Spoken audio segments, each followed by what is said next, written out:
देश की जनता असमंजस में है। अरे हम तो फकीर आदमी हैं, झोला लेके चल पड़ेंगे जी। मुसीबत की इस अभूतपूर्व घड़ी में सबसे पहले किसके बारे में सोचे? 10वें महीने में भी विकराल रूप धारण किए कोरोना के गंभीर खतरे के बारे में सोचे, या तथाकथित अगले महीने आने वाले वैक्सीन के इंतजार के बारे में सोचे?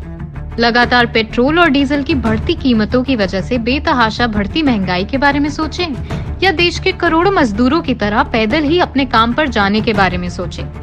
भारत चीन सीमा पर झूला झूलती लाल सेना के बारे में सोचे, या भाजपा शासित राज्यों में लव जिहाद के नए कानून के बारे में सोचे?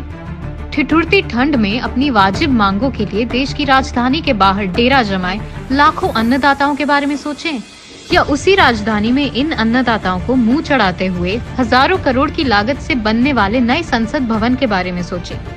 लेकिन देश का नागरिक अंत में अपनी आधी अधूरी थाली और लगभग खाली जेब के बारे में सोचते हुए चरमराई हुई अर्थव्यवस्था के बारे में सोचने पर मजबूर हो जाता है। लेकिन तभी उसे एहसास होता है कि गरीब, मजबूर और लाचार सिर्फ जनता है, देश पर राज करने वाले नहीं, क्योंकि वे तो हजारों करोड़ों रुपए खर्च करके खुद का प्रचार प्रसार करने में लगे हुए हैं।